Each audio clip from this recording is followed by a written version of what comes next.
all right, settle down, you lot, quiet down. Now, boss has come back with a command. He says there's no point in doing nothing if you don't understand what it's all about, yeah? So does anyone not understand? I haven't even finished asking the question yet. Put your hand down. Now, does anyone understand? If you don't put your hand down, I will cut it off. Right. Does anybody not understand what the plan is? Yes, you may now put your hand up, and I won't cut it off.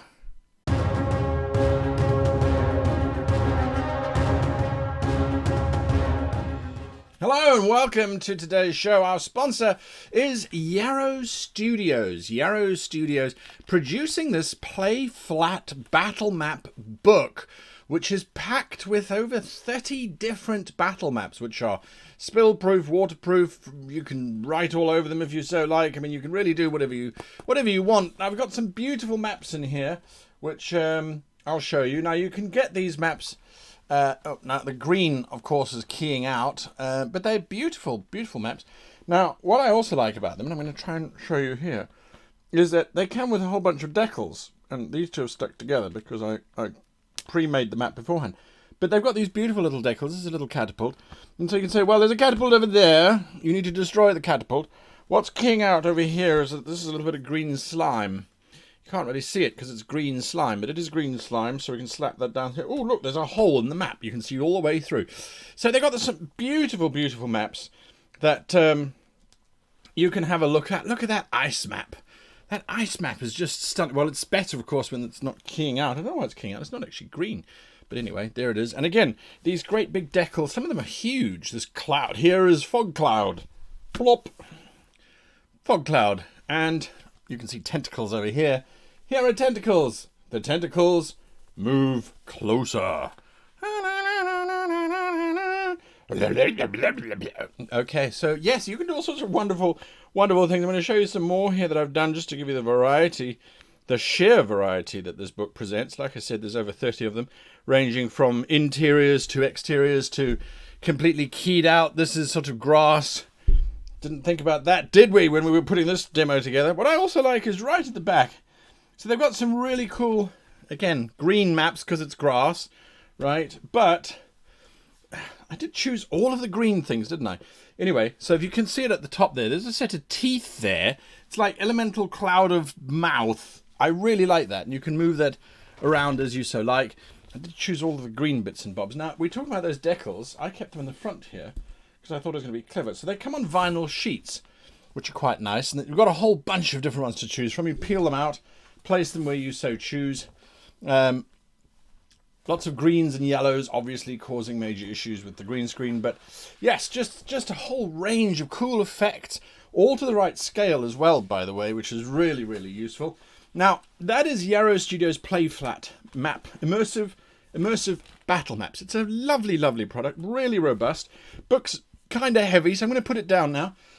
They've got a wonderful website, which you can go and have a look at, yarrowstudios.com, yarrowstudios.com. There's the website there, and you can see they've got a new one that they're launching. Well, they're preparing for this one, and that's space maps, which is quite nice. Spaceship battles, starships, and again, you can just see that wonderful play flat, lay flat technique, they call it. You can put your favorite minis and models and things on there. So there's all of that. You can go and order all of these different books, all of these different things, extra vinyl stickers, absolutely anything that you could possibly want is here. There's those battle maps. This is the one that I was showing you now, where you get different packs of vinyl stickers, and those stickers, by the way, they remain sticky forever because of the nature of vinyl. It's just that good. Now, this same company, I would be remiss if this Kickstarter, by the way, raised nearly $1 million for this lay flat book, and I think that you can see that they really, really made sure that you get your quality. I mean, there's some beautiful, beautiful maps in here. Now, they're also doing another thing, and this other thing is called the Infinidungeon. Now, I'm not gonna play through the whole video for you because that's just chaos. But Go and have a look at it. They've got 15 days left. It'll be 12 days by the time this video launches. But it's a scroll that's 20 feet long. It's a gigantic map. Now, the last time I built a map of that scale was when I was very, very young and naive and trying to build a scale replica of a Star Destroyer for a Star Wars campaign I was running way back when, using the D6 system. So as you need it, you unscroll it and you roll it out, and you can get different handles and different maps combined together. The one, I must admit, I mean, they've got lots of different maps, pre-made maps, which are beautiful, and they go through a whole bunch of different terrains and things. The one I particularly like is the one that's basically just blank, and you can write all over it. You can. There's one here. I'll show you now eventually when I get there. They're going through all of the details. The pricing is absolutely phenomenal. It's a really good price. They've got 4 different adventures based on the maps. This is the one I'm talking about. This is the one where you can draw your own, because they're of course dry erase and that sort of thing, and you can spill stuff on them. I mean, I'm absolutely mortified how people could spill guac on, or not guacamole, salsa. It's like, what is it doing on the table? Anyway, it is what it is. So this campaign is currently running. Those are the 4 different maps, beautifully rendered, with of course the ability to add in your own, and you can get different packs. Now, well worth supporting this Kickstarter if you want to. The link is in the video, so go and have a look at that. It really is stunning. Like I said, this is their second Kickstarter, so those scrolls are kind of cool. The 6 scroll pledge, you're gonna have all these scrolls stacked away. I mean, how wonderful is that? It's like, oh, I just need to go and get my scroll from wherever it might be. Have a scroll rack. I mean, that on its own is just wonderful. Anyway, enough from me on that. Let's get on with the video. All right, settle down, lads. Now, boss man sent me all the maps in this here book, right? If it gets taken, the enemy will know all of our invasion plans, and we don't want that, do we? Put your hand down. No, we don't want the enemy to know what our invasion plans are. No, we don't want to give them a sporting chance so they know what's coming. Are you really sure you're meant to be part of this entire operation? Hello and welcome to today's video. It is something different. It is by request from you folks. Now, a lot of people, and when I say a lot of people, I mean a lot of people picked up the copy of my first book, A Complete Guide to Epic Campaigns. They picked up a copy of it and they started to go through it, and we've had wonderful feedback based on the fact that it was the first book. And one of the requests that keeps coming back is please go into detail and explain the templates. Please explain the templates. Now, these templates I will be bringing up to show you how we're going to go through them, but they are available on our website, free download. That's www.greatgamemaster.com. You can get those templates free, just download them. You don't need to buy the book in order to have access to them, but you will need the book if you really want to understand how to use them effectively. So I'm going to be talking about them in today's video in terms of assuming that you actually have the book. So you can do that. Book's available in hard copy, and if you do get a hard copy, you get the PDF free. So please, if you do go the hard copy route, send us an email and we will send you the PDF for free. Right, so let's jump straight into this. But before we get there, well, this You see, this was found in the hands of the corpse. It's a good idea, there's no doubt about that, but once we have a lot of information about how things have happened, we can then start to extrapolate, maybe backwards. So we have a corpse, we have a book, we have a murder weapon. What was the story behind that? Each step needs to have a tale or an idea behind it. So running on what Dirk was saying, yes, we need a starting point. Now, there's 2 ways we can go about it. The book presents it in one way and then in another way, and that's what's causing a lot of confusion for people. Well, not confusion, consternation is the correct word, because they want to use the tools, they're just not entirely sure how to go about it. So our very first template is this, the one that I suggest you start on, because this for me is a guide in terms of your creativity. And I think those are always very, very important. So this is the first template.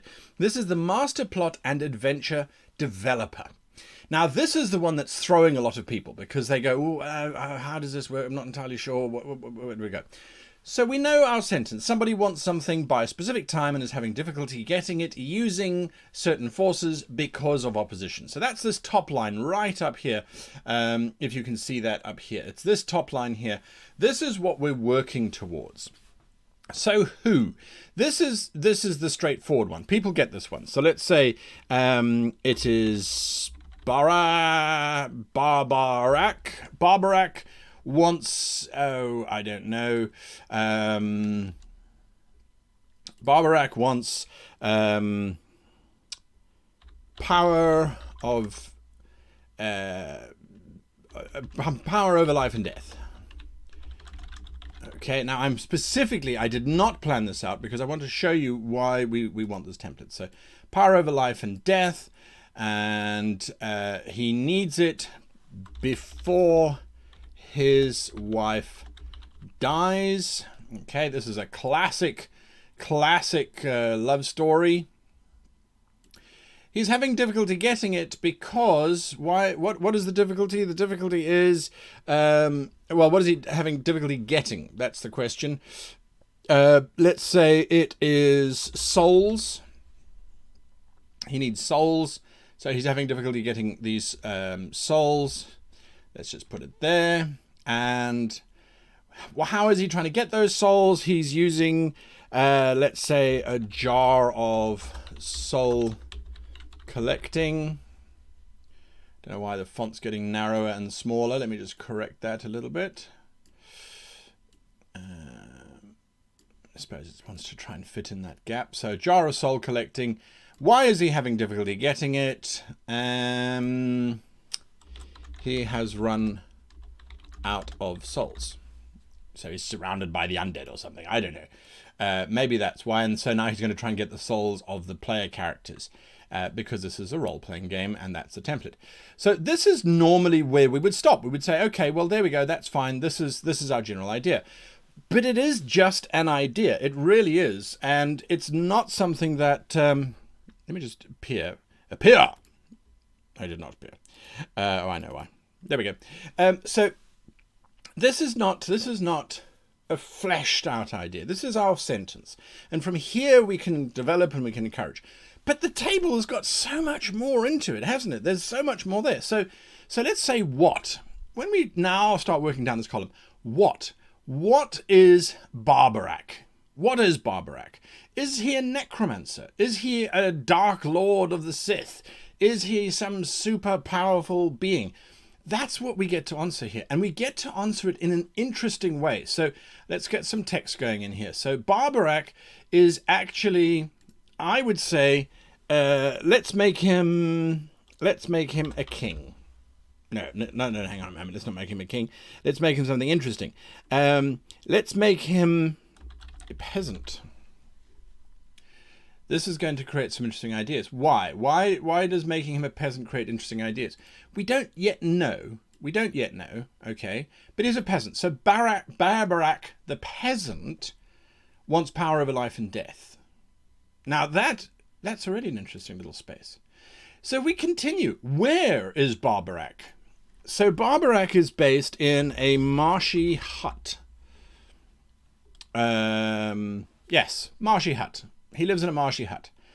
Why is that useful? It could be the castle of Caractère Chevaliers. I mean, it could be anything. It really could be anything. I'm just putting in a location. So where is Barbarak? Where is the someone? This is where they are. They're in a marshy hut. This is going to cause a whole lot of things. So maybe his wife is dying of malaria. Maybe his swamp days, the swamp has been emptied of people, and that's our first adventure hook. There's no one in the swamp. No, you don't understand. The swamp villages have all vanished. The only way to get across the swamp was to be guided by the people of the swamp, and they're all gone. The lizard folk are leaving the swamp. There is a nasty that lives in the swamps. It steals your soul. That's a plot right there. But we carry on. So do you see how by answering these questions and by just filling in this information, we start to be able to get a whole bunch of adventures. That's why it's called the Adventure Developer. But we also start to understand more the character and the direction in which we're going. Let's continue. So when did he start becoming this soul sucker? When did his wife become sick? It's up to us to answer this based on what is going to inspire us the most. So let's go with when did he start stealing souls? Let's say 6 months ago. I'm looking for an adventure. About 6 months ago, the first child went missing. It's a beautiful little piece of information. It gives us a sense of duration. His wife is clearly either dead, dying, or is anyway. Again, I hate to labour the point. Why? Why is Barak the peasant in a marshy hut? Why did he start 6 months ago? That's what this question is designed to inspire in us. So why did Barak, why is he a peasant? Why is he in a marshy hut? Why 6 months ago? Why? Why? So why? Let's say his family used to be ferrymen for the swamp. So there we go. Like I said, I actually answered it earlier. They are quite literally there to help people cross the swamp. It's as simple as that. So what a perfect opportunity now.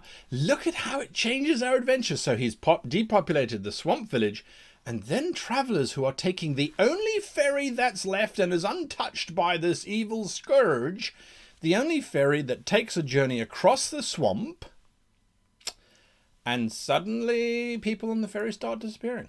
There's another great adventure for the player characters to be involved in. You're on a ferry. The next minute, one of the ferrymen turns and says, I'm terribly sorry, but I have to. And the ferryman pushes the individual overboard. Why? So that our peasant Barak can go and find the person lost in the swamp, because he's a swamp man, and steal his soul. The players might investigate, and the ferryman says, no, wait, I had to. If I didn't push you overboard, he would have taken my soul. We don't have a choice. Oh, a whole nother plot angle suddenly comes into being. So now how does he facilitate his life? How does he do it? Well, we've already established that he's a ferryman, and that's why he lives in the swamp. So how does Barak plan on doing this whole thing? Well, basically, he found the soul jar. The soul jar in a ruin. Temple. Let's expand a little bit further. There's no rule as to how far you can actually push this in terms of answering these questions. The further you push it, the better. Now, here's the theme. I'm not going to go into what theme is, but in terms of our theme for this area, let's say that love makes you blind.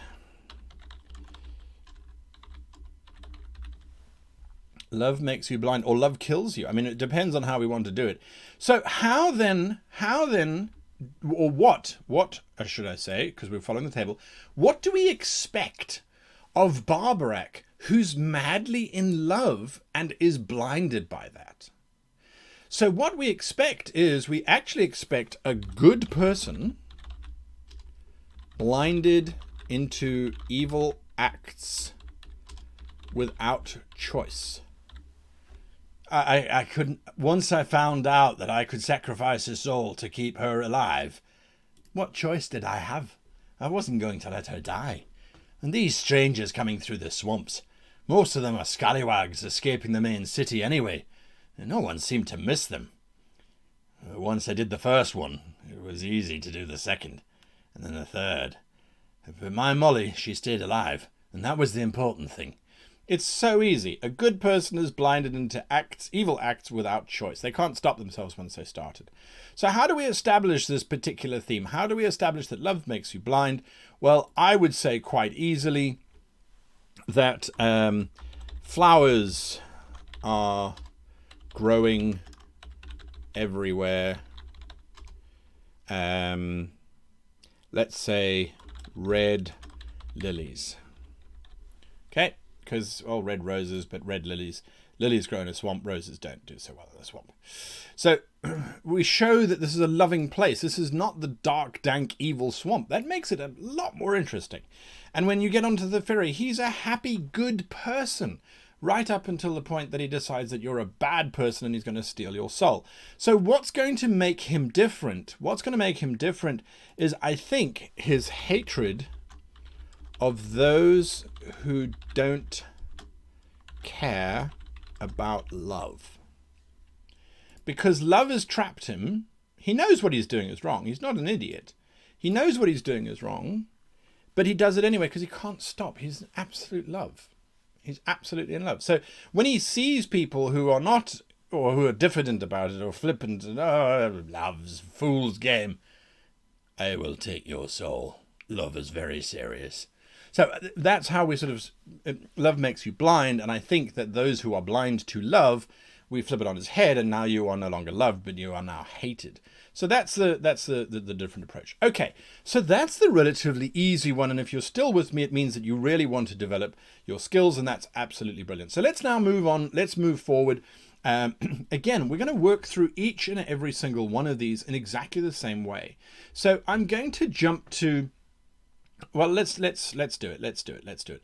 I will try and remember to put a timestamp to the next template, because there's 4 templates in total, and this just takes time. So, want something, the power over life and death. Okay, so what power over life and death? Okay, so that is the ability to halt it. Okay, so that's what he wants. Power over life and death could be the mad Emperor Caligula had the power over life and death. He could literally say, kill that man, and the man would be killed. Or kill that woman, I don't want to see her ever again. And suddenly she's murdered. So there's a difference. And sometimes you go, well, that doesn't really help promote the story. No, it doesn't. But it does help clarify in your head their goals.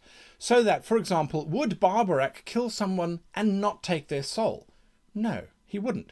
Because that's not what he wants to do. He doesn't want to murder people needlessly. He wants to get on with it, and he wants to just save his wife. So that's something that's also very, very interesting. Now, the power over life and death wants something where. That's where you start going, well, now, how does this work? So where in terms of this power over life and death? Is it a specific area? Is it a large area? Again, is this a big story, or is it a small, intimate one? It's a small, intimate one. So where? In his home. He's not trying to prevent people from dying all over the world. He doesn't care. He just wants to prevent his wife from dying. So where does this take place? In his home. We can be a little bit more specific if we want, in the swamp, but we remember that he is based in the swamp. So when does he want this power? When does he want this power? He wants this power now. And that's the important thing, is that you go, well, obviously, doesn't everybody want this power now? No, not at all. If you say, let's look at some great evils from our own sort of time period, Adolf Hitler, when did he want to have control over all of Europe? Well, he obviously wanted it now, but that wasn't going to happen. He had to be realistic and supposedly work out battle plans as to, we'll take this in 6 months, then we'll take that in 12 months.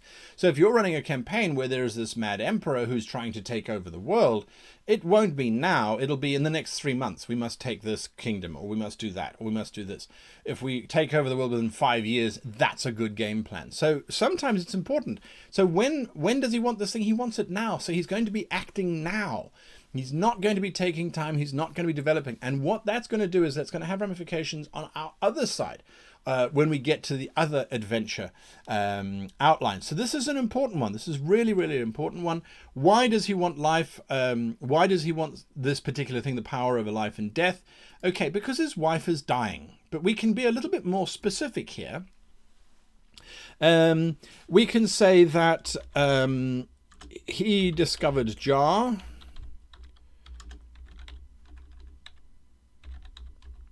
Could restore wife when he found and used jar on best friend. Aha. Now, again, I'm just, as I'm typing, I'm adding in, I'm building on that sentence. If you notice, there's long sentences here. He discovered the jar could restore his wife when he found a used jar on best friend. So why does he want the power over life and death? Well, maybe he actually wants to bring back his friend as well. Although we did say that it's just in his home, it's just in his space. So yes, so this is why he wants the power over life and death. Or not? Well, yes, it is why. I'm actually going to put this into this category of how. So we're going to do that. Why we can fill in here again. This is also, and as we go through the template, it's important that sometimes the answers that you give, like the one I've just done now, might fit better somewhere else. But you're still giving them and you're still using them. So why does he want power over life and death? Let's go back to this one. Why does he want it? Well, it's very, very, very simple. Why does he want power over life and death? To save his wife. And that's it. That's absolutely it. And then how does he want the power over life and death? Well, he discovered that the jar can restore. And we added in that little bit about killing his friend. Okay, again, back to the theme, love makes you blind. So this is the same theme. It's not changing for this particular campaign. That's the theme running all the way through. So let's answer this one. What do we expect in terms of his power over life and death? We expect it consumes him and corrupts him. Right? That's what we expect. The power over life and death is that he starts to no longer appreciate life. How do we establish this? He kills everyone in his village, especially his best friend. Is he remorseful? Well, that's where we then turn it on its head, isn't it? In it. He is remorseful, but can't stop. Again, you go, well, does this really help us? Yes, it does. When we're playing his character, when we're playing his NPC, absolutely it does. It really, really reinforces who this particular person is. He doesn't want to do it, but he can't stop, and he has already done it so many times that it is getting easier, but he still doesn't want to. In other words, this is the bigger picture, and it allows us to go, actually, you know what? Maybe he shouldn't be a ferryman. Maybe the swamp idea is a bit silly. Let's go back and let's change these. Our primary sentence hasn't changed, but it's now become embellished, and we can change this embellishment. If we change our theme, it's going to change these blocks down here. These blocks, by the way, are just helping us build our arsenal in terms of what needs to happen. We would then go through the next column. Before his wife dies, what is causing her death? That could be something very, very important. And I think it's a lich. Curse to manipulate. A lich curse to manipulate the swamp. He's actually emptying the swamp by having this madman do all of his duty. And once the madman has finished and been taken out, the lich is left to continue on his own. Where is his wife going to die? She's in his home. All right. So in well, actually, I don't think she is in the home anymore. In the secret love nest. So he's moved her away. He has moved her away. When did she get sick? Let's say 8 months earlier. Or 8 months ago. Why did she get sick? Well, why did she get sick? She accidentally found a lich killer weapon. I don't know. We can come back and explore this if we like. So again, it's about picking out what you want to answer. We could also answer, why does he not want his wife to die? He deeply, madly loves her. That might come in our theme later on. We could answer, what is the cure? We know that. That's the soul jar thing, the jar of soul collecting. On the other hand,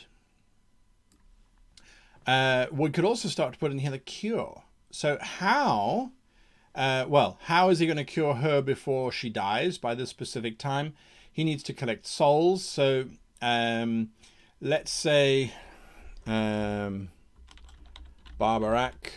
needs 100 souls. Has 79. Why do we give him a specific number? It puts pressure on the players. 79 people have been reported missing. We're not going to just say 79 people have been reported missing. The players can discover that there's 50 over here, there's 20 over there, there's 3 over there. So it means we need a little adventure, because all of these could be adventures. We need a little adventure where the players discover that 100 souls are required to restore a person to life. But in actual fact, it will restore the Lich. That's more interesting. So although he's keeping his wife alive, he's slowly converting her into a Lich. So that's interesting. That's interesting. Maybe that's where we're going to go. Maybe that's where we're going to go. Again, we go back down to our theme. How do we expect love makes you blind? Well, wife is slowly becoming a Lich. And he doesn't stop. He doesn't stop. He doesn't see that. He doesn't see that. She is horrifically undead.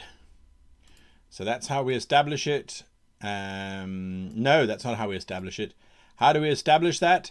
Let's say a tomb with inscriptions.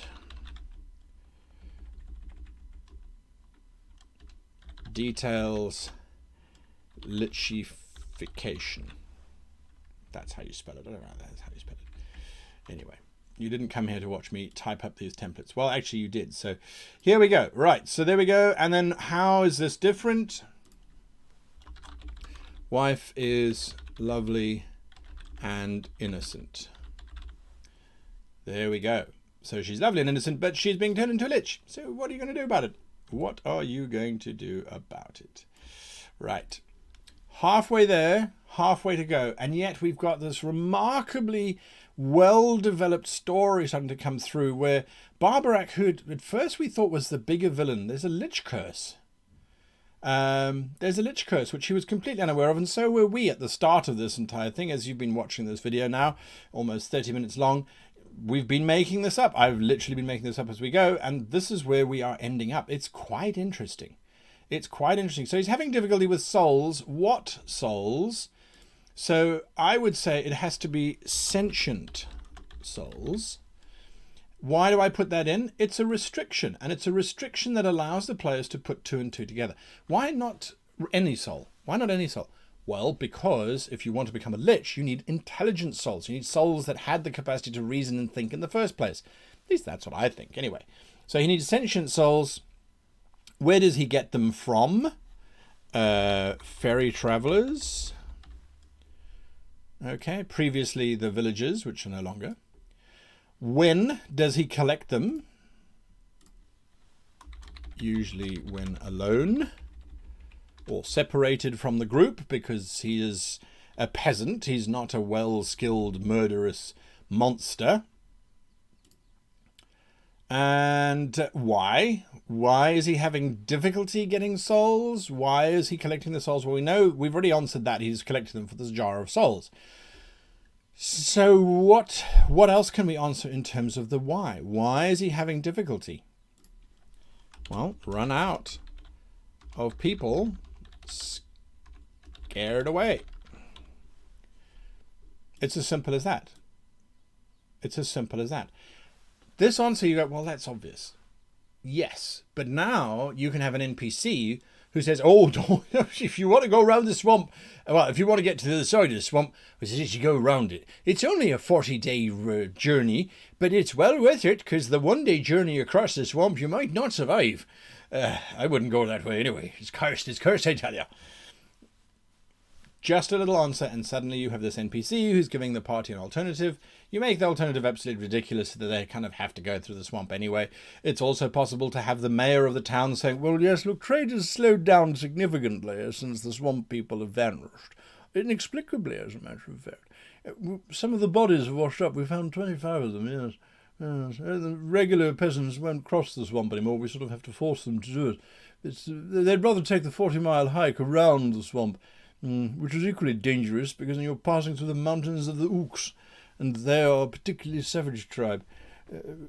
So whatever's in the swamp must be awfully terrible. I'll pay you 10 gold if you want to go and have a look. You can do what. This is why I'm a role player, right? Okay, so how does he have difficulty? How does he try and overcome this difficulty is another important question. So how does he try and overcome this difficulty? Again, the question that's posited here may force you to rephrase your sentence. And it is in the rephrasing that we get to an interesting answer. And we can try out different things. So how is he having difficulty getting souls? How is he trying to overcome people who are being scared away? Ferry ride is free. There we go.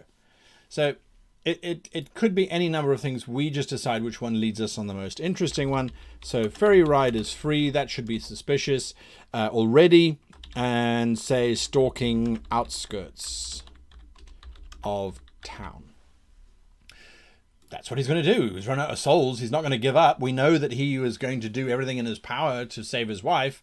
So that's what he's going to do. He's going to go into the outskirts of town and pick off scavengers and little things. Again, this one little sentence, and suddenly our adventurers who are in town, the sheriff comes up to them and says, "Have you noticed how we're losing beggars?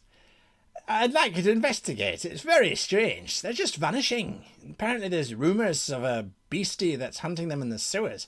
I don't have a clue. Why in the sewers? Well, because he's a ferryman. He's used to being in the swamp, so he's used to being in the water kind of environments. Why are the homeless or the beggars going down into the sewers? Because someone's leaving copper coins that leads to a sewer grate, and then into a sewer grate is silver coins. Again, it's a journey. It's a journey. All right. And then, of course, we go through our theme. What do we expect about love makes you blind in terms of getting souls? What do we expect? What do we expect in terms of love makes you blind in terms of getting souls? We expect repentance. Tense. I'm not sure how you spell that. Repentance on behalf of him. We expect him to be repentant. Perhaps we expect him to be reluctant. So he's apologetic. Could be. What has been established leaves a flower on each corpse and coins on the eyes. A death ritual. Who kills someone, sucks out their mortal soul, and then leaves a flower on their chest and covers up their eyes? Well, that's someone who's repentant and reluctant about having to steal the soul. That's very odd. So the players are now going to go and investigate a cult of priests who happen to have a monastery not far from town. And in that monastery they might find that the priests are doing something diabolical, but it has nothing to do with the main story. Finally, what makes it different? Well, what makes it different is he enjoys killing the burdens on society. Maybe he's starting to succumb to that. So he enjoys killing the burdens. So beggars, the weak, the sick, the soul doesn't matter. The soul has to be intelligent, but it doesn't have to be healthy or anything along those lines. And then we continue on and on and on. I'm not going to go, I mean, this video is ridiculously long as it is. We've got other templates to go through. But this is the idea, is that you simply apply what to where, when, how, why, applying that, adjusting your story as you go along. That's the important thing. That's where we need to get to. And what this does, well, grant us the grace that we might be as brilliant as us. Creativity is oftentimes seen as this amazing gift to humanity. I'm not, and neither is it, really. Creativity is oftentimes performed and is considered to be the most creative by those who've actually prepared the most, by putting in a lot of effort where effort counts. In other words, the minutiae, the detailing, may or may not actually allow you to be more creative. But having thought about it, having committed some ideas to paper and being open to the muse so that you might strike whenever it takes you, that is really what we need. And so by having all of these wonderful idea processes and templates and tables and things, they shouldn't restrict you. They should open you to possibilities. And even once you've committed them to paper, you should still be free to explore them in your own way. That's what makes it truly creative, as opposed to just repurposing or redoing what has already been done by others. You want to be unique, like me. So these are our clues, and we now can move to the next template, which is where we start to fill in all of that detailing based on, not that word, but based on this template. So Barak wants souls, power over life and death. So now we can start filling that in. So getting stuff. One is the ferry attack on passengers. He's getting souls, right? 2, ambushing the beggars in town. 3, maybe let's come back here again. Who else can he take on? He needs 100 souls. Oh, lizard folk. We spoke about the lizard folk. Attacking lizard folk in the swamp, or whoever your swamp dwellers might be. Then the 4th one would be when he starts stalking orphanages. Because if the players haven't bitten yet, it's got to escalate and get worse, right? It's got to escalate and get worse. So again, because he enjoys killing the burdens on society, he might see orphans as being burdens. They should be out working, not sitting around being glum about their fate. I was born in a swamp. I didn't sit around, did I? Then building stuff. Well, that's releasing the souls into his wife. So I think the first one is a test ritual. Not a test ritual. Sorry, what am I saying? Building stuff. So this is building the standing stones. Right? What standing stones? You didn't say anything about standing stones? No, I didn't. I did not say anything about standing stones, because that might very well have come from using the jar of soul collecting.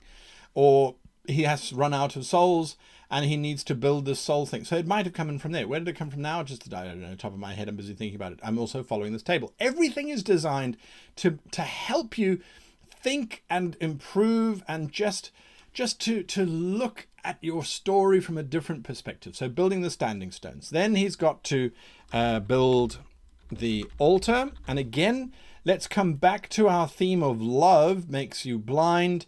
And so now he needs the perfect resurrection dress for his wife. What is this? This is quite literally, the PCs are in a pub. They get approached by the sheriff. I've got something rather delicate. I need you to find a dress. It's been stolen from her ladyship's manor. I know it sounds crazy, but the dress is bedecked in 100 pearls of pure pink, known as love pearls. Very rare, and they only come from the merfolk's deepest, darkest trenches. Anyway, the Lord wants her back, and he's willing to pay you 1,000 gold.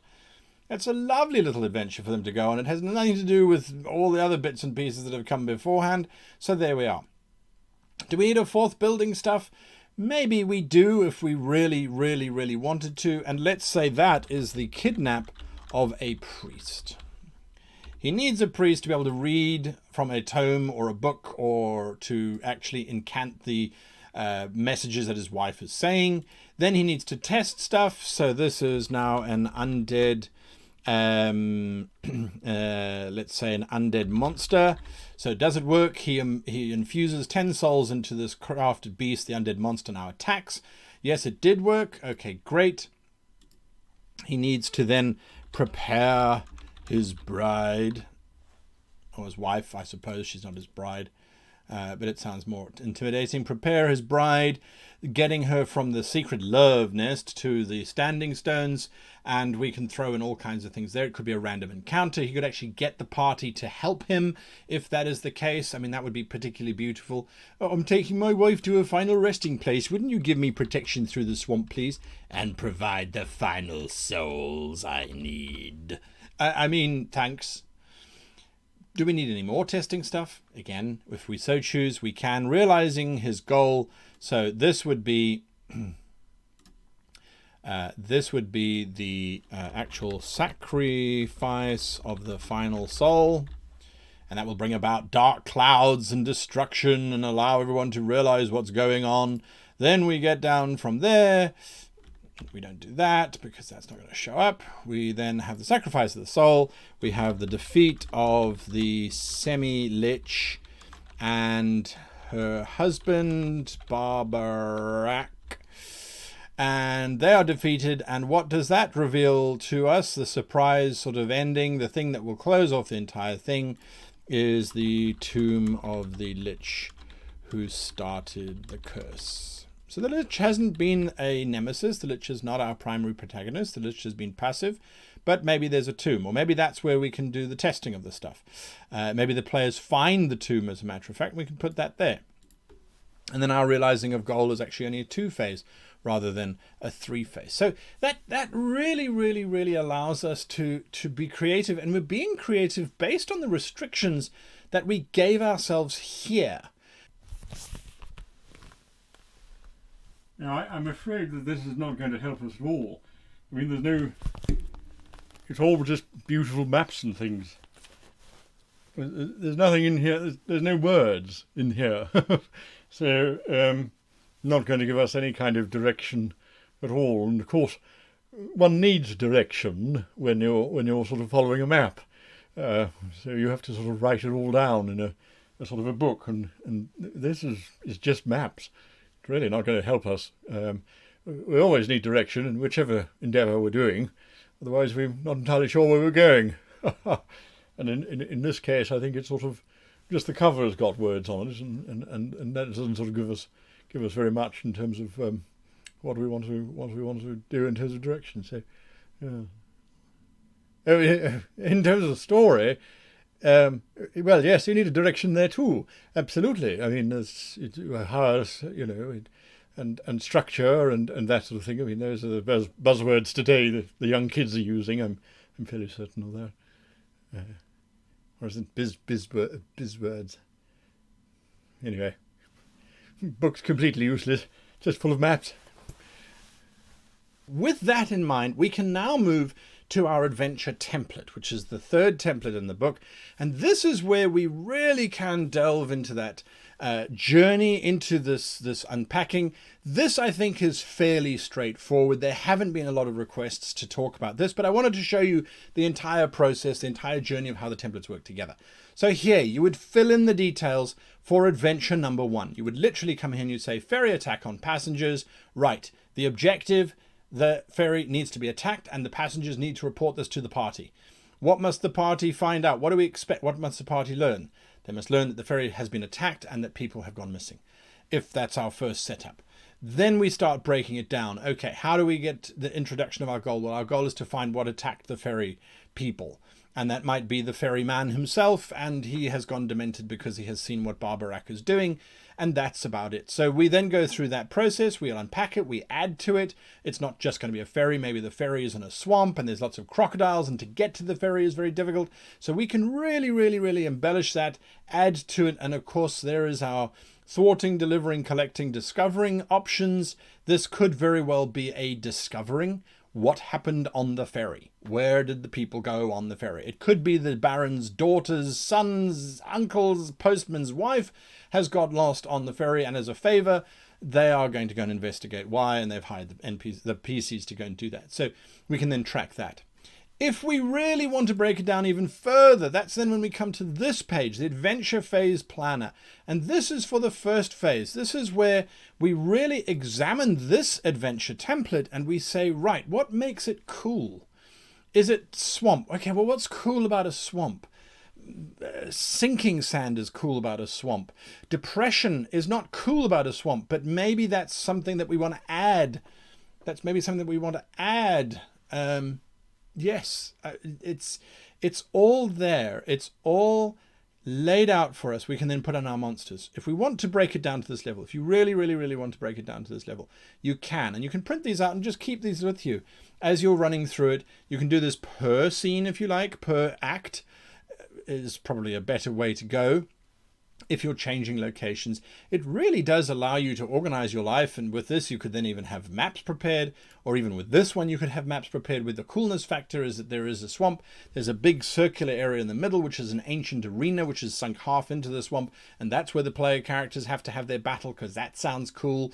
And there's some undead gladiators that are going to fight them, and then a giant crocodile that's made this place its home returns. You can really go mad on that. So that, in a nutshell, is what the templates are all about. Again, I cannot stress enough that these templates are principally designed to inspire you and to drive and motivate your creative process as far as you can, and to really just make it come alive. Now, before I go, someone has some thoughts on this whole matter. As long as this video is, it's important for us to remember that when we engage the senses of those sitting around the table or distant from us via webcam, that it is through the manipulation of that which is familiar by which the unfamiliar can become real. Describing the smell, the taste, the function, the touch of the creature allows us to bring it home, and that allows us to have an emotional response to it. When we emotively respond to something, our brain forms strong memory connections. And it is those connections and those memories which become entrenched and become the legends of role-playing. And that is definitely something that we want to try and achieve in terms of creating a memorable experience for those around the table.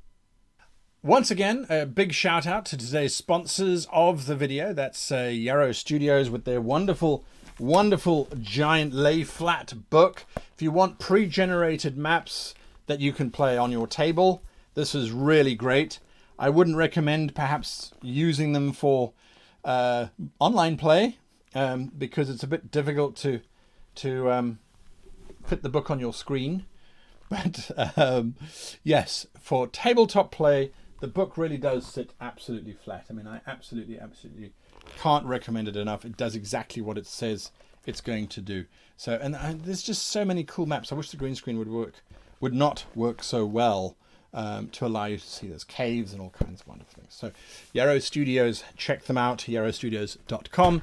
And from me, until next time, I wish you and yours the very happiest of campaign, template, role-playing, fun, and happiness.